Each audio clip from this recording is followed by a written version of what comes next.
Bonsoir à toutes et à tous, bienvenue dans cette édition d'information dont voici le sommaire. Après le lancement hier par le chef de l'État du code identifiant des impôts, l'heure est à la mise en application du système. Ministre du budget, gouverneur de la Banque centrale et responsables des banques primaires sont en conclave. Et puis nous irons à la baie avec le tout premier forum de la dite préfecture. Des projets et programmes sont identifiés pour accélérer la croissance économique dans la cité de Karamoko Alpha Molabe. Enfin, à Dubreka, spécialistes et acteurs impliqués dans la lutte contre la trypanosomia se concertent. Ils tentent d'élaborer un plan national de riposte contre la maladie du sommeil. Voilà pour les titres, encore une fois, bonsoir à toutes et à tous. Tout d'abord, ces séries de décrets. Décret numéro D0431 PRG-SGG portant nomination de la directrice générale de la société publique Loterie nationale de Guinée, l'ONAGUI. Le président de la République, vu la Constitution, décrète, article 1er, Madame Aminata Silla, précédemment conseillère chargée du secteur privé à la présidence de la République, est nommée directrice générale de la société publique Loterie nationale de Guinée. Article 2. Le présent décret, qui prend effet à compter de sa date de signature, sera enregistré et publié au journal officiel de la République. Conakry, le 24 janvier 2019, professeur Alpha Condé. Décret D 2019-032 PRG-SGG portant nomination des gouverneurs de région. Le président de la République, vu la Constitution, décrète, article 1er, les hauts cadres dont les prénoms et noms suivent sont nommés dans les fonctions de gouverneur de région. 1.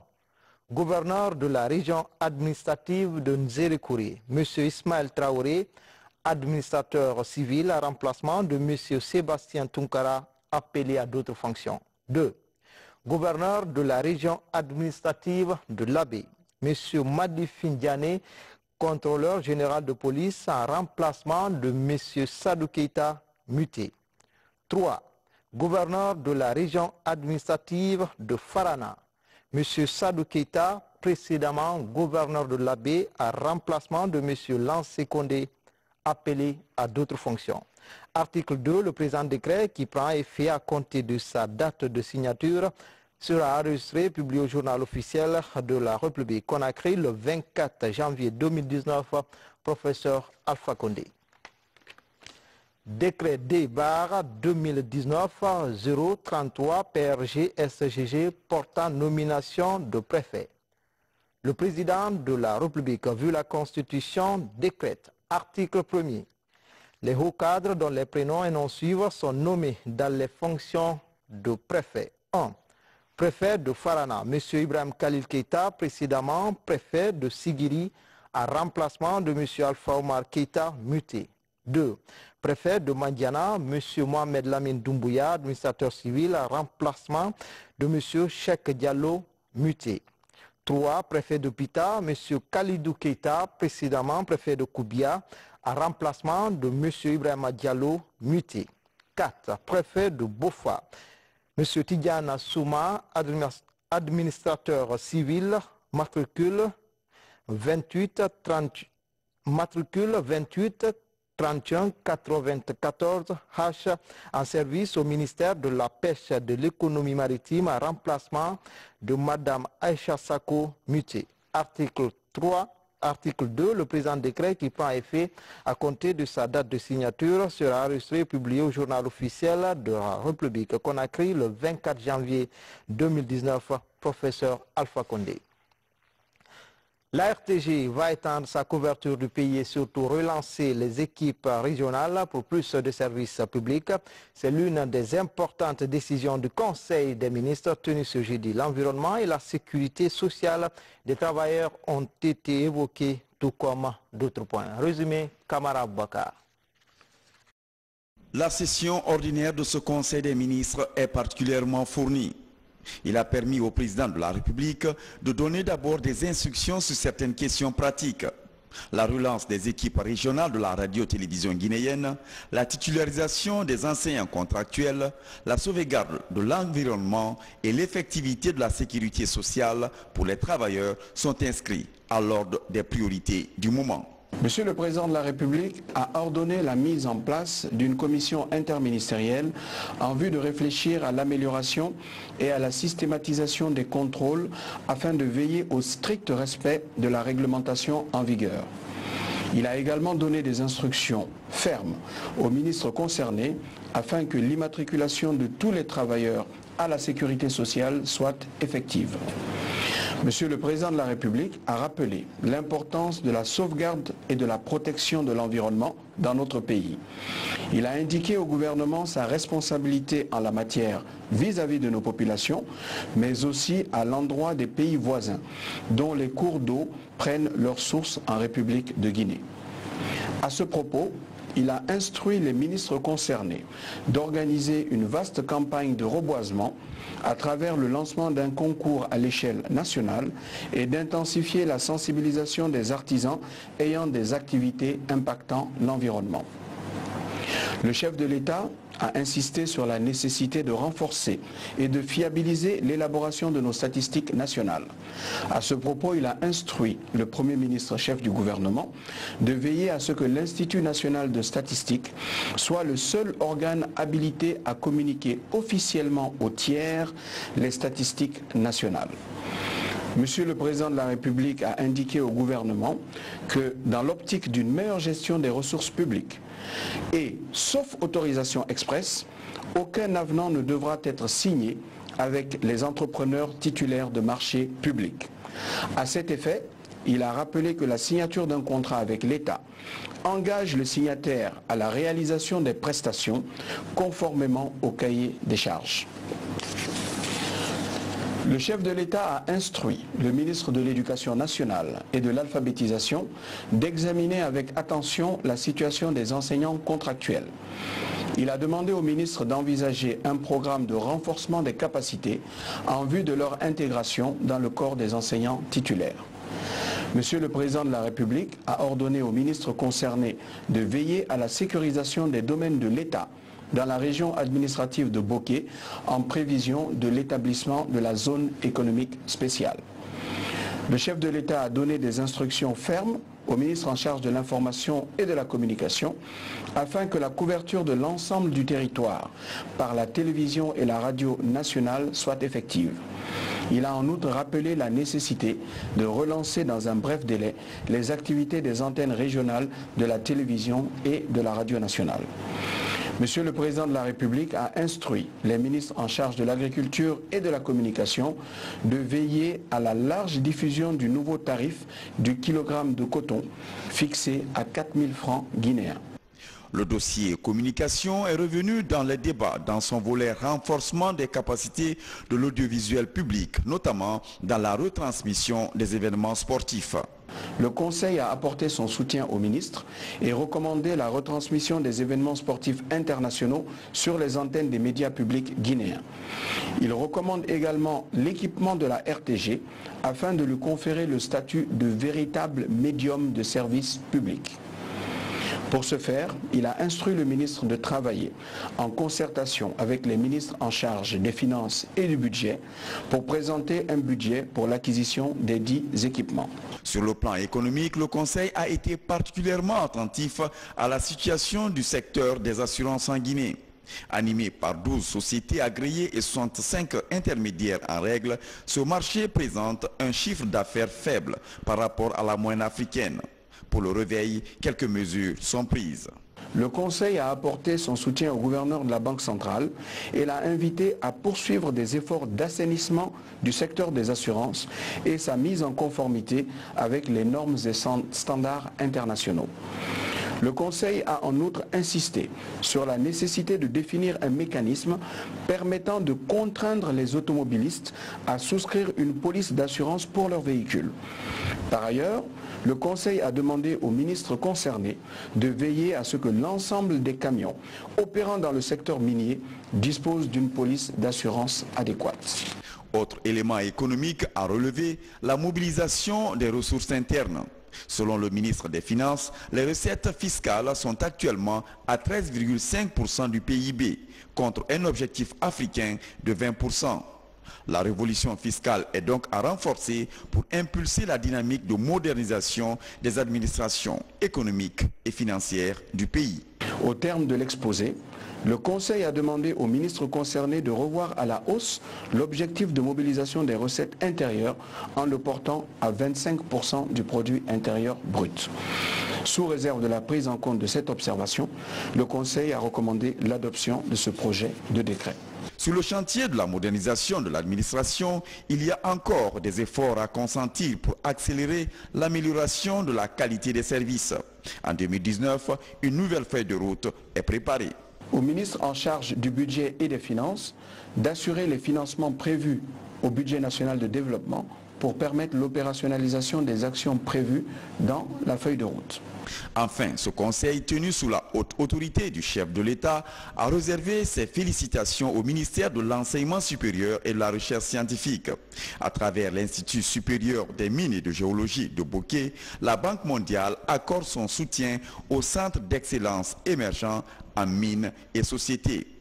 La sélection est faite sur dossier. Pendant 5 ans, le centre va bénéficier de 4 millions de dollars. Le chef de l'État au chevet de Massiré Fofana, victime d'un AVC, la patiente admise à l'hôpital Ignace Dine pour des soins intensifs. Professeur Alpha Condé s'est entretenu longuement avec les médecins traitants pour s'enquérir de son état de santé. Sanassi Keita du bureau de presse de la présidence. L'hôpital Ignace Dine, un centre hospitalo-universitaire du pays qui accueille le président de la République ce jeudi 24 janvier 2019. Ici, professeur Alpha Condé est venu rendre visite à Massiré Fofana. Le chef de l'État a pris tout son temps pour échanger avec les médecins traitants de cette patiente atteinte d'un AVC, accident vasculaire cérébral. Ces médecins ont témoigné au président de la République, professeur Alpha Condé, de leur engagement à mettre toute leur énergie et professionnalisme au service de Massiré Fofana afin qu'elle recouvre sa santé. Elle est atteinte d'un AVC, un accident vasculaire cérébral. Ça veut dire dans son cas, actuellement, c'est qu'un vaisseau au niveau du cerveau est bouché. Et le scanner n'a pas pu nous montrer et que nous envisageons faire vraiment l'IRM pour elle demain matin. Le scanner a montré une atrophie corticale. Et donc, mais ça ne veut pas dire que vraiment que ce n'est pas un AVC parce qu'elle a un côté paralysé. Et le scanner cérébral n'est pas aussi performant, mais l'IRM serait vraiment un moyen beaucoup plus contributif pour poser un diagnostic beaucoup plus fiable. Ce vendredi 25 janvier 2019, Massiré Fofana sera transféré à l'hôpital de la Caisse nationale de sécurité sociale pour approfondir des examens en IRM, imagerie par résonance magnétique. Autre titre de l'actualité, la bancarisation du système financier en Guinée au centre des préoccupations du gouvernement après le lancement hier du code identifiant des impôts par le président Condé, le ministre du budget, le gouverneur de la Banque centrale ont rencontré les responsables des banques primaires. Ils ont discuté des procédures d'application de cette nouvelle mesure. Le point avec Aboubacar Ba. Quelques heures après le lancement par le chef de l'État du numéro d'immatriculation pour la sécurisation des recettes fiscales et douanières, le chef du département du budget et le gouverneur de la Banque centrale se sont concertés avec les directeurs des banques primaires et les cadres techniques des différents services en charge de l'application des réformes engagées par le gouvernement pour lever toutes les contraintes liées à son application. L'objectif de cette réunion était de présenter à la profession bancaire les nouvelles procédures mises en place par la Banque centrale pour faciliter la mise en œuvre de la décision gouvernementale relative au règlement par virement RTGS de tous les impôts, taxes et droits dus à l'État sur le territoire de la République de Guinée. Nous avons travaillé ensemble sur le modus operandi à mettre en œuvre et les contribuables peuvent être rassurés que quand ils se présenteront devant les guichets des banques, ils seront servis et avec célérité. L'objectif est de moderniser le système fiscal et douanier par la bancarisation à outrance pour non seulement éviter le cash dans le système, mais aussi limiter l'évasion fiscale. Il était question naturellement d'évaluer d'abord les premières opérations de mise en œuvre des mesures qu'on a eu à prendre, à savoir la dématérialisation du paiement, c'est-à-dire la suppression des chèques pour les virements, pour le paiement des impôts et des taxes. Donc la réunion était focalisée sur cette évaluation, voir ce qui a marché, ce qui n'a pas marché et corriger pour les futures échéances. En date, le système de virement RTGS et de vérification dans T24, code utilisé par la Banque centrale, est opérationnel. Il s'agit à présent de trouver un identifiant pour faciliter les opérations entre les banques primaires et la Banque centrale où se feront les virements bancaires des opérations fiscales ou douanières. Les informaticiens de la Banque centrale, des impôts et douanes, des finances et des banques de la place devraient se retrouver pour finaliser les procédures pour vulgarisation. Une mesure qui devrait permettre d'élargir l'assiette fiscale très faible et sécuriser les recettes nécessaires au développement du pays. Justement, le numéro d'immatriculation permanente, c'est la nouvelle plateforme qui vient d'être mise à la disposition des opérateurs économiques. À travers ce système, la Direction nationale des impôts entend mieux sécuriser les recettes fiscales. Mais de quoi s'agit-il? Quelques éléments de réponse avec Mohamed Seyar Souma, Mamadi Gassama. Chaque commerçant du secteur formel figure désormais dans un répertoire général au niveau de la Direction nationale des impôts. Un numéro lui est attribué de façon permanente pour le distinguer des autres. C'est son numéro matricule ou encore son numéro d'immatriculation fiscale. Longtemps réclamé par les opérateurs économiques, la mise en place du NIF va permettre d'améliorer l'administration fiscale et d'alléger certains mouvements financiers. Ça nous encourage encore de faire mieux parce que nous, notre vision devait être un industriel exportateur de produits finis avec le label guinéen et 2020 et d'ici 2020-2030. Avec le NIF, le contrôle des grandes et moyennes entreprises devient facile. Au-delà du local équipé pour superviser le suivi effectif du paiement, une coordination de contrôle est mise en place pour inciter les opérateurs économiques à se mettre en règle. Il faut mettre en place un système qui permet de pouvoir géolocaliser les entreprises, savoir où est-ce qu'ils sont, pour que si on veut déposer un avis de recouvrement par exemple, qu'on aille déposer l'avis au bon endroit. Ça, ce sont des critères qui font partir de ce NIF permanent. Depuis 2 ans, le projet est en train d'être conçu et amendé dans les locaux de la Direction nationale des impôts. Sa mise en application est un des moyens de sécurisation des recettes de l'État. Avec le concours, avec l'aide et l'appui du ministre du Budget, du Premier ministre et du Président de la République, c'est cette plateforme qui va certainement permettre à la Guinée de connaître le bonheur, mais aussi permettre aux contribuables d'être en face avec l'administration fiscale dans la réalisation des procédures fiscales qui sont désormais simplifiées, qui sont accessibles et qui sont dépourvues de toute tentative de fraude et d'évasion. Lancé par le chef de l'État, ce nouvel outil de contrôle fiscal est une des réformes de la Troisième République.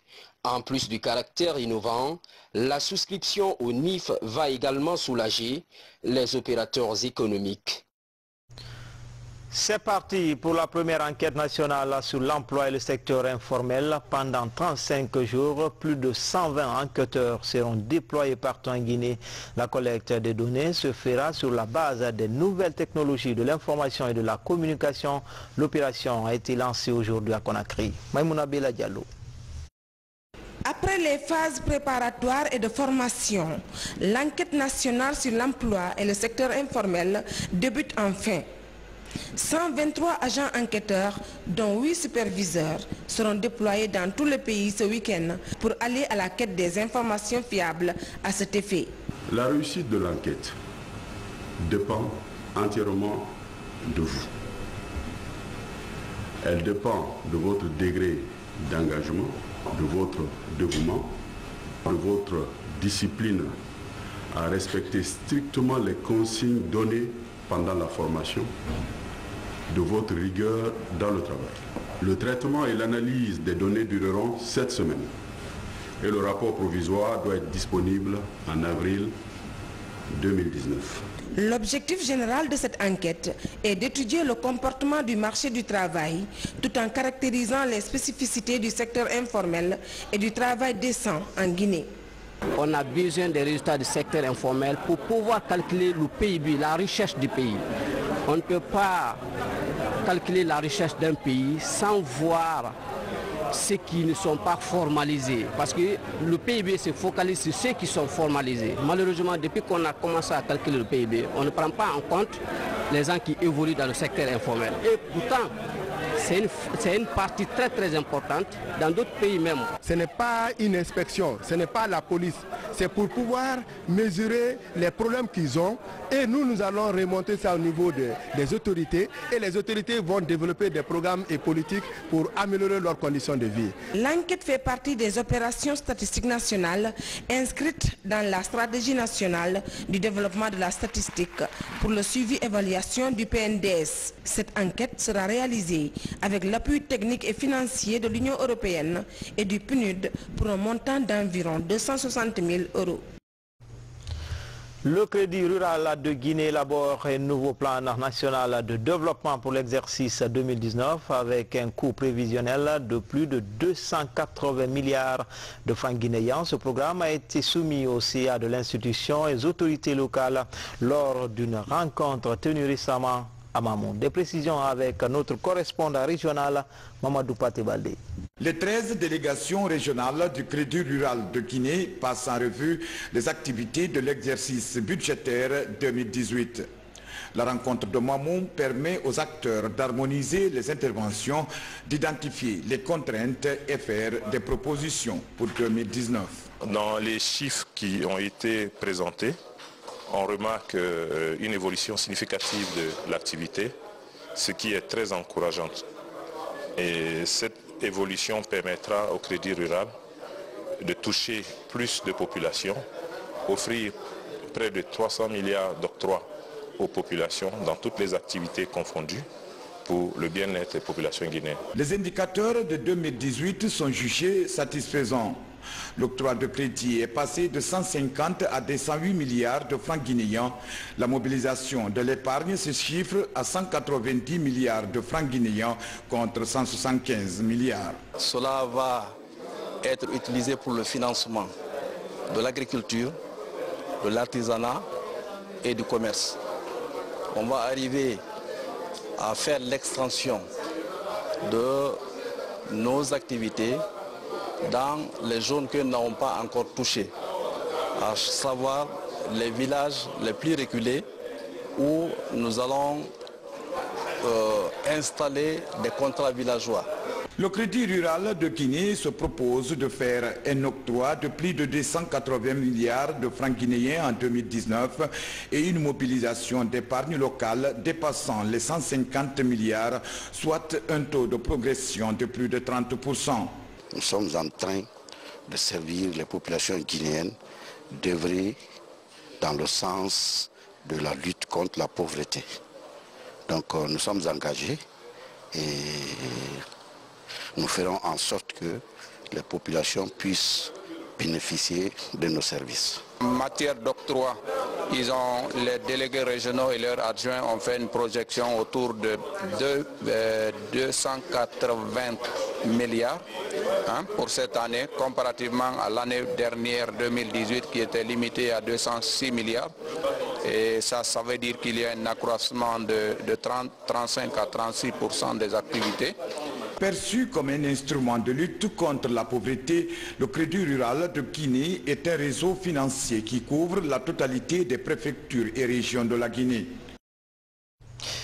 Et puis, dans le compte rendu du Conseil des ministres, il est à noter que le prix du kilogramme de coton est plutôt de 40 000 francs guinéens au lieu de 4 000 francs guinéens comme annoncé. Voilà mine, le projet d'appui à la gouvernance dans le secteur tient son 12e comité de pilotage. Le plan de travail, le budget annuel 2019 était au centre des débats. Les acteurs sont tous unanimes sur la capitalisation des réformes enclenchées dans le secteur. Abdoulaye Ninguelan Diallo. Venus des différents départements impliqués dans la gestion des mines, ces cadres tirent les leçons des 6 ans d'activité du projet d'appui à la gouvernance dans le secteur minier. Pour cette dernière année, 40 activités sont prévues avec un montant global de 3 100 000 $ américains. Parmi les activités figure l'élaboration d'un plan d'action de recommandation de l'étude diagnostique sur l'administration fiscale et la collecte des revenus miniers. À cela s'ajoute la dissémination et la vulgarisation des rapports ITUE 2016 et 2017 ainsi que la validation de la loi ferroviaire. Dans notre planification, nous escomptons réaliser plus de 75% du programme au cours de ce premier semestre-là, en tout cas au cours des 6 prochains mois. Et d'ici la fin de l'année, il n'y a pas de doute, s'il n'y a pas de contraintes en dehors de nous, n'est-ce pas, l'ensemble des activités devraient être couvertes. Au ministère des Mines et de la Géologie, on pense déjà à l'élaboration de nouveaux projets en vue de poursuivre les acquis du PACSEM. Ce dernier va comprendre 2 axes stratégiques, à savoir la consolidation des acquis de la réforme et l'intégration économique du secteur minier. On vous a fait des recommandations pour faire prendre conscience au cadre que ces projets appartiennent aux ministères concernés, aux différents ministères bénéficiaires. C'est certes la Banque mondiale et le gouvernement qui mobilisent les fonds, mais c'est un projet de l'État, donc des ministères qui en bénéficient. Et l'objectif est que, pour ce qui concerne le secteur minier, que l'activité se fasse dans l'intérêt immédiat des populations. Depuis sa mise en exécution en 2013, le projet d'appui à la gouvernance dans le secteur minier s'est investi dans l'amélioration des capacités et les systèmes de gouvernance des institutions clés impliquées dans la gestion de ce secteur pourvoyeur de l'économie nationale. À la baie, un forum sur le développement local vient de se tenir dans la dite préfecture. Des projets et programmes sont identifiés pour accélérer la croissance économique dans la cité de Karamoko Alpha. Premier du genre, ce forum de la baie est aussi un espace d'échange et de partage des acquis du changement. Mamadou Alpha Baldé, Sarafdine Diallo. Forte de son potentiel économique basé sur la production locale et le commerce, la cité de Karamoko Alpha Moulabé veut devenir une ville moderne d'ici à l'horizon 2030. Aujourd'hui, elle bénéficie d'une fourniture d'électricité quasi régulière. De nombreuses infrastructures sont réalisées et d'autres en cours, comme la réhabilitation de la voirie urbaine. Des avantages que les fils ressortissants, résidents et amis de l'abbé comptent améliorer à travers cette journée de réflexion et de concertation. Ce forum est une réussite d'abord parce que des gens d'horizons très divers, de générations très différentes se sont retrouvés, ont échangé autour de problématiques qui sont importantes, qui sont pertinentes et qui méritent d'être maintenant approfondies puisque c'est amorcé. La baie est une ville, une région qui avance. Une région, une ville d'avenir. Et c'est le thème d'ailleurs de notre forum. Et ça a permis non seulement à des panélistes de se pencher sur la question, mais aussi à des étudiants, à des commerçants, à tout le labé, d'être ensemble pendant 4 heures de temps pour parler de l'avenir de cette ville sainte qu'on appelle l'abbé. Le forum sur les acquis, faiblesses et perspectives de développement de l'abbé s'est aussi penché sur la culture de la citoyenneté, facteur incontournable du vivre ensemble et d'un développement harmonieux. Le thème que je vois, c'est l'abbé ville d'avenir.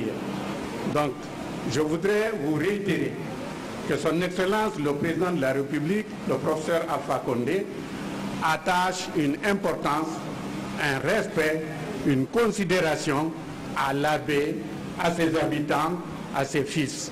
Il nous revient d'être à la hauteur de cette attente et de pouvoir, comme les présentateurs vont nous le dire tout à l'heure, qu'est-ce que nous voulons du l'abbé de demain.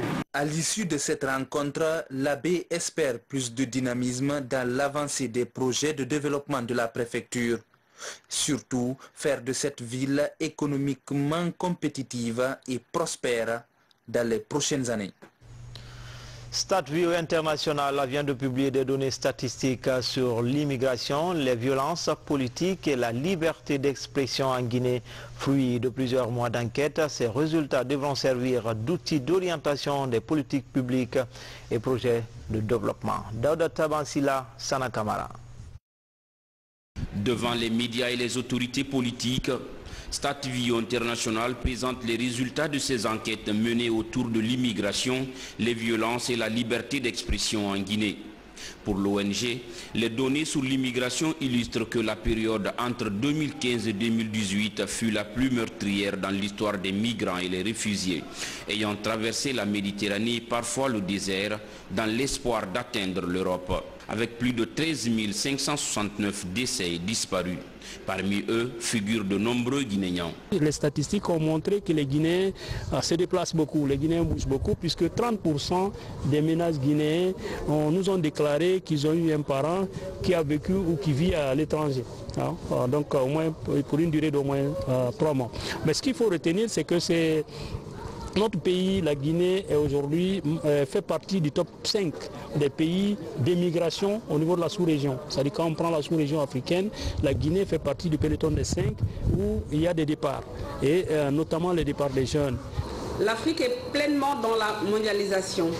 Toutefois, de nombreux pays africains, dont le nôtre, doivent mieux prendre en compte les préoccupations liées notamment au phénomène migratoire, qui continue à faire des victimes sans compter des menaces d'esclavage, des violences et l'attitude des médias face à tous ces phénomènes. Parlant des médias et de la liberté d'expression, les enquêtes récentes de la structure révèlent que certains Guinéens interrogés estiment que la liberté de la presse est effective en Guinée, car aucun journaliste n'est en prison. Mieux, la liberté d'expression est totale. D'autres considèrent que le gouvernement devrait pouvoir interdire aux médias de publier tout sur ce qui pourrait nuire à la cohésion sociale et à l'atteinte des libertés individuelles et publiques. La HAC appelle les journalistes à leur responsabilité sociale vu le contexte sociopolitique que nous vivons actuellement en Guinée. C'est vrai, vous l'avez vu, le sondage a dit que les médias, 67% ont la possibilité de s'exprimer, mais il faut savoir donner une information qui permet de garder la quiétude sociale dans notre pays. StatView International est une organisation non gouvernementale spécialisée entre autres dans le monitoring et l'évaluation des projets et programmes, le renforcement des capacités des jeunes diplômés. Le cinéma et la musique au service de la lutte contre la migration clandestine, un film documentaire intitulé Redemption Song est actuellement en projection dans 5 pays de l'Afrique de l'Ouest. À Conakry, ce film a été projeté ce mercredi, une manière de sensibiliser les jeunes candidats sur les risques liés à ce phénomène. Diamokaba nous signe ce reportage. La migration clandestine est de plus en plus traitée par le 7e art. Ce film documentaire Redemption Song dépeint la migration irrégulière en partant de la Guinée. Le long métrage relate l'histoire d'un jeune émigré Aboubakar Sissoko qui décide de retourner au pays. Des images choquent sur les risques de la migration irrégulière. Ce qui m'a poussé à faire ce documentaire réellement, c'est faire comprendre nos frères. Nous avons le droit de nous déplacer, mais on nous a bloqués, qui préfèrent que nous restions chez nous ici. Alors les jeunes qui décident maintenant de quitter ici en faisant n'importe quoi pour arriver en Occident, les risques sur cette immigration. J'ai traversé le désert, j'ai vécu en Afrique du Nord 13 ans. Alors, après tout, ma conscience ne m'a pas permis de garder le silence. Après cette première séance de projection, la colère s'exprime. Un espace d'échange est aménagé pour commenter et analyser le film. Certains jeunes sont déterminés à tourner dos à la Méditerranée. On peut rester ici et réussir. Si nous prenons l'exemple sur quelques jeunes Guinéens et quelques jeunes Africains qui ont eu des initiatives vraiment pertinentes, qui ont permis d'entreprendre, d'avoir de belles idées, de créer des choses ou de faire de l'agriculture une promotion, il faut que l'État accompagne les initiatives jeunes. Des artistes musiciens influents comme ceux du Guy Fostri ajoutent leur voix à ce concert de sensibilisation.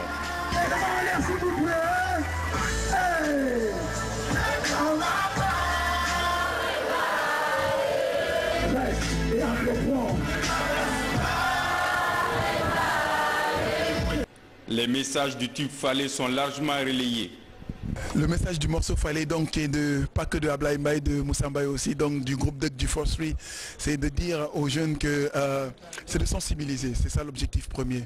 C'est de sensibiliser, de dire aux jeunes que c'est vrai que la situation elle est précaire chez nous, c'est vrai que c'est compliqué, c'est vrai que les structures ne sont pas en place pour pouvoir booster la jeunesse comme cela se doit, mais qu'il faut croire à son étoile, qu'il faut croire en soi, qu'il faut miser sur soi et croire au pays, quoi qu'il advienne. Comme l'a dit Degui Forcery, entreprendre et réussir chez nous et leur faire croire que tout espoir n'est pas raté.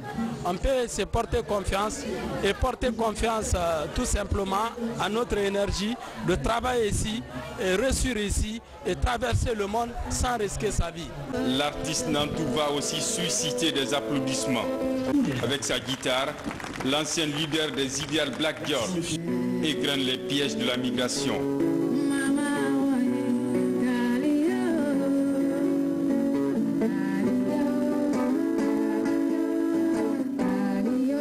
L'objectif des initiateurs de cette soirée est de maximiser les gains de la migration et minimiser les coûts sociaux en Afrique de l'Ouest. Et puis, Dubreka a abrité la première réunion du comité de pilotage de la lutte contre la maladie du sommeil au compte de l'année 2019. Il s'agit pour ces acteurs de revoir l'ensemble des activités menées en 2018 et établir le plan directeur de l'année en cours. Samara Tolno. C'est la première réunion du comité de pilotage pour l'élimination de la trypanosomiase humaine africaine ou maladie du sommeil au compte de 2019. Elle réunit acteurs engagés dans la lutte et partenaires techniques. Il s'agit pour eux de revoir l'ensemble des activités réalisées au cours de l'année 2018 et faire une projection des actions à mener pour cette année.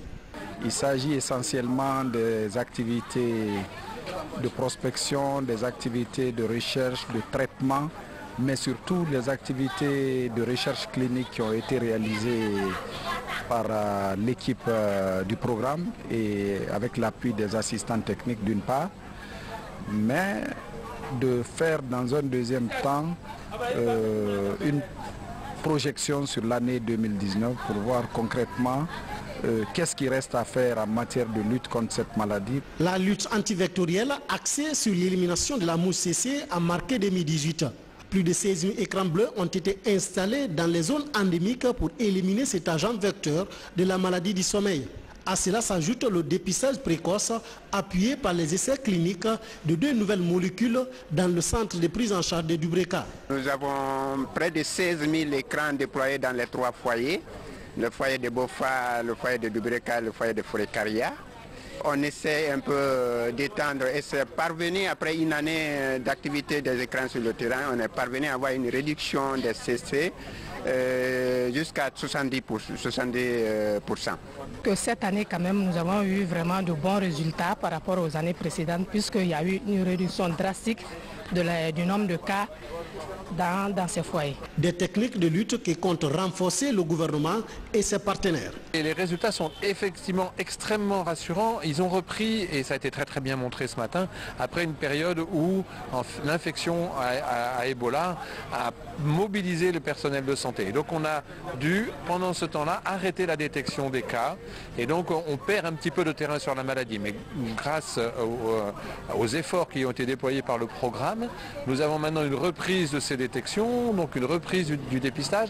Il y a des nouveaux traitements prometteurs qui sont en train d'être mis en place et testés en Guinée, non pas testés comme des nouvelles molécules, mais testés pour leur efficacité dans des conditions réelles. Et la Guinée présente aujourd'hui le nombre de patients mis sous ces nouveaux traitements qui est le plus important dans toute l'Afrique de l'Ouest. Cette première rencontre pour ces acteurs annonce un nouveau vent dans l'atteinte d'objectifs d'élimination de la maladie du sommeil d'ici 2020, comme s'y fixe l'OMS.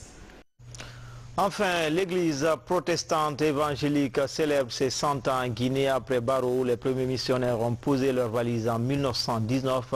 La fête se poursuit à travers le pays à Conakry, sur l'esplanade du Palais du Peuple. Les fidèles de cette église se sont massivement mobilisés pour commémorer l'événement. Samara Tono, Bossman. Sur l'esplanade du Palais du Peuple, des croyants de l'église protestante évangélique de Guinée, venus de toutes les préfectures du pays, sont massivement mobilisés pour commémorer les 100 ans d'implantation de leur église. Sur l'autel, pasteurs et missionnaires évangélistes se succèdent. Les messages portent sur les avancées de cette mission en Guinée et les défis à relever. Pendant que nous sommes en train de fêter ces 100 ans, il faut dire qu'il y a eu beaucoup d'efforts, beaucoup de sacrifices, beaucoup d'abnégation consentis par nos illustres dévanciers. 100 ans après, on est contraint d'admettre qu'il y a des chemins qui restent à faire, même s'il y a déjà beaucoup de sacrifices qui sont consentis. Et nous voulons compter sur la puissance de la parole de Dieu pour que d'autres personnes viennent au salut par la prédication de la bonne nouvelle de Jésus-Christ. Aux côtés de ces fidèles chrétiens protestants guinéens, leurs coreligionnaires d'Afrique et du monde. La parole de Dieu sur le thème « La bonne nouvelle au cœur de la grande mission » est partagée. Un thème pour exhorter les croyants à s'investir davantage dans l'avancement de l'œuvre de Dieu. And we could see nous pouvons voir comment Dieu a béni l'Église à travers le 100 années d'existence de cette Église. Et notre souhait en tant que famille d'Église à travers le monde, c'est que l'Église de la Guinée soit une bénédiction pour la nation guinéenne au cours de 100 prochaines années. Que l'Église contribue pour le bien-être du peuple guinéen et aussi le développement de la nation guinéenne. Et on nous a appris combien nos parents, nos papas ont souffert et nos missionnaires ont trouvé la mort pour l'évangile. Et c'était difficile à Térékoro. Ils se sont patientés pour garder l'évangile jusqu'à nos jours. Et aujourd'hui on est à 100 ans d'existence de l'église. Aujourd'hui couvert de leur bénédiction, de la bénédiction de Dieu. Et nous voilà fiers de fêter le centenaire. La fête des 100 ans d'existence de l'Église protestante évangélique de Guinée est l'occasion pour les fidèles de cette communauté de prier pour l'Église universelle et pour le pays. Des cantiques de louange et d'adoration sont également élevés à la gloire du Christ. Avant de boucler cette édition, nous revenons sur ces séries de décrets. Décret numéro 031 PRG SGG portant nomination de la directrice générale de la Société publique Loterie nationale de Guinée. Le président de la République, vu la Constitution, décrète, article 1er, Madame Aminata Silla, précédemment conseillère chargée du secteur privé à la présidence de la République, est nommée directrice générale de la Société publique Loterie nationale de Guinée. Article 2. Le présent décret qui prend effet à compter de sa date de signature sera enregistré et publié au journal officiel de la République. Conakry le 24 janvier 2019, professeur Alpha Condé. Décret D 2019 032 PRG SGG portant nomination de gouverneur de région. Le président de la République, vu la Constitution, décrète. Article 1er. Les hauts cadres dont les prénoms et noms suivent sont nommés dans les fonctions de gouverneur de région. 1. Gouverneur de la région administrative de Nzérékoré, M.